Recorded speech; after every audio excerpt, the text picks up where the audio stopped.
ओम शांति। 27 अगस्त। आज बाबा की दो बातों पर मुख्य महावाक्य चले हैं, सेवा पर और आत्माभिमानी होने पर। लेकिन इससे पहले बाबा कह रहे हैं कि कई बच्चे आपस में मनमुटाव होने के कारण मुरली सुनना छोड़ देते हैं।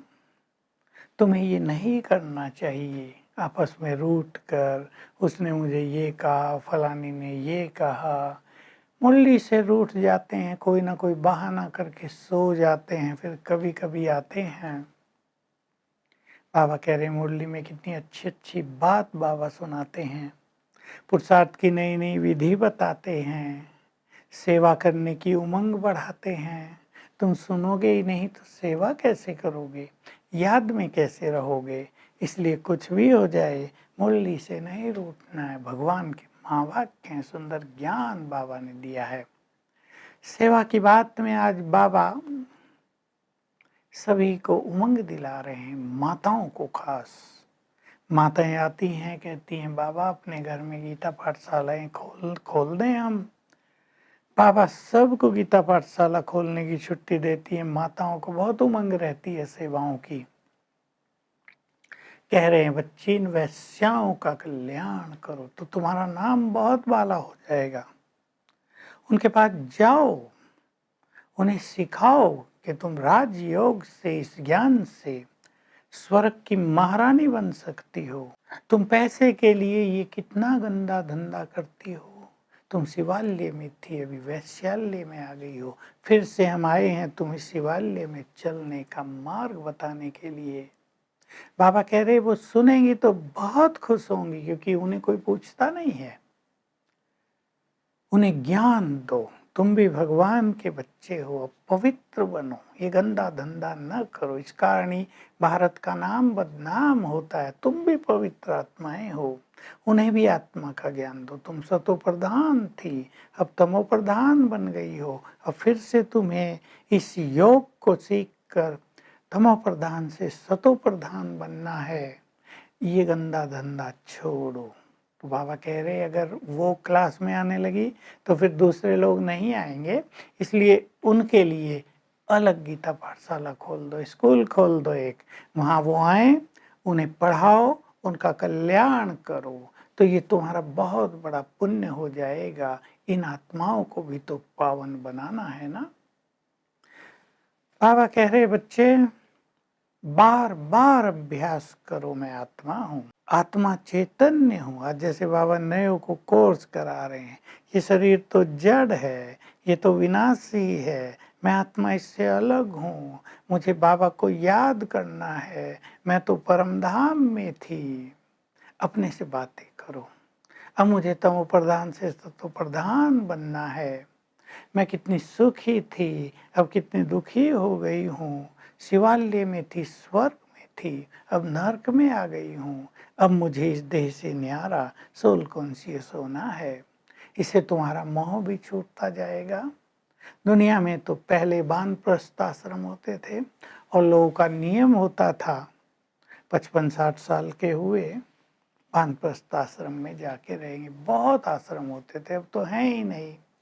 अब तो लोग 80-90 साल का होकर भी वानप्रस्थी नहीं बनते हैं, घर में ही रहते हैं। मोह बहुत ज़्यादा रहता है, मोह को छोड़ते नहीं है। लेकिन तुम्हें अब घर जाना है, तुम सब वानप्रस्थी हो। इसलिए अब आत्मा अपने को समझो, क्योंकि आत्मा ही तो घर जाएगी। बाबा बहुत अच्छी बात कह रहे हैं, प्यार भरे शब्द हैं। सर्विसेबल बच्चों को तो बाप आंखों पर बैठा कर घर ले जाएंगे।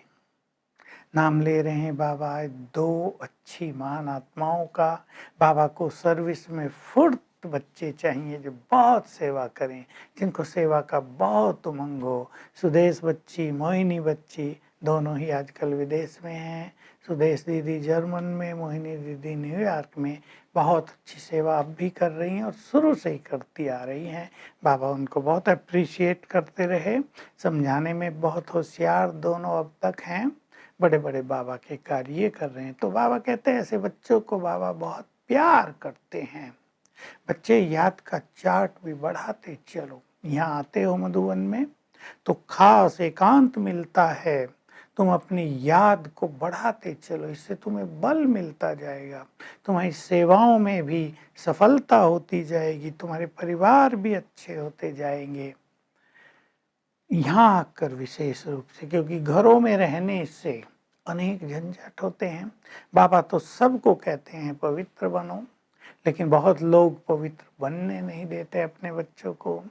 कहते हैं ये शादी न करना, ये तो हमारे कुल की रीति के विरुद्ध है, बंधन डालकर भी शादियां करा देते हैं। बाबा भी यहाँ किसी की शादी कराते हैं, लेकिन उन्हें पवित्र बनाने के लिए, बंधनों से मुक्त करने के लिए। तो बाबा आज पवित्रता पर भी ध्यान दिला रहे हैं। खुद भी बहुत पवित्र बनो, वैश्याओं का भी कल्याण करो, इसके लिए आत्मिक स्वरूप में स्थित हो जाओ और बहुत अच्छा योग का अभ्यास करो, लेकिन तुम्हारी चलन भी बहुत रॉयल होनी चाहिए, क्योंकि जब तुम्हें सेवाओं में रहना है तो लोग तुम्हारे जीवन को देखते हैं। जितने तुम स्वीट होंगे, बोल अच्छे होंगे, चाल चलन रॉयल होगी, तुम्हारी सेवाएं भी बढ़ती जाएंगी। बाबा ने ये यज्ञ रचा है। बाबा इस यज्ञ के द्वारा पावन दुनिया बनाने की तैयारी करा रहे हैं। बच्चे यज्ञ की सेवा करते हैं। कोई कोई गरीब बच्चे तो 2 रुपए भी मनी ऑर्डर भेज देते हैं। बाबा कहते हैं बच्चे, यज्ञ से जो चाहे तुम ले लो, ये यज्ञ तुम्हारी पालना करने वाला है। अंदर ही आत्मा होने की रट लगा दो तो तुम्हारी बहुत उन्नति हो जाएगी। देखो ये बाबा भी, ब्रह्मा बाबा भी पुरुषार्थ करता है, तो ब्रह्मा बाबा अपना अनुभव बीच में सुनाने लगे। जब शिव बाबा ने ये कहा तो मैं भी अभ्यास करता हूँ, मैं आत्मा हूँ, ये मेरा रथ है, अब ये शिव बाबा का रथ बना है, शिव बाबा मुझे खिलाते हैं, नहलाते हैं, मेरी पालना करते हैं, तुम बच्चे भी ऐसे ही करो। आज का वरदान है, ब्रह्मा बाबा समान त्यागी और श्रेष्ठ भाग्य को प्राप्त करने वाले नंबर 1 फरिश्ता सो विश्व महाराजन बनो।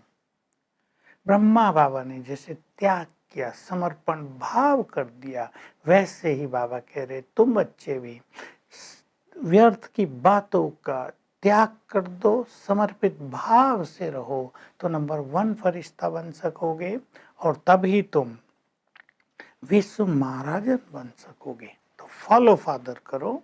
आज का स्लोगन है, सभी आधार निकलने हैं, इसलिए एक बाप को आधार बनाओ। इस बात को हमें बहुत पक्का करना जीवन में। तो आज सारा दिन हम आत्मा का अभ्यास करेंगे। मैं आत्मा भ्रकुटी की कुटिया में बैठी हूँ, बहुत तेजस्वी हूँ, मेरे चारों ओर प्रकाश का आभा मंडल है। कभी करेंगे मैं आत्मा स्तन में अवतरित हुई हूँ, कभी करेंगे मैं आत्मा मस्तक सिंहासन पर विराजमान हूँ, स्वराज्य अधिकारी हूँ। तो सारा दिन ये धुन लगाने से अतीन्द्रिय सुख की अनुभूति होगी। Om Shanti. To watch Peace of Mind channel videos on YouTube, subscribe us on youtube.com/tvpeaceofmind. Just a click for a peaceful life.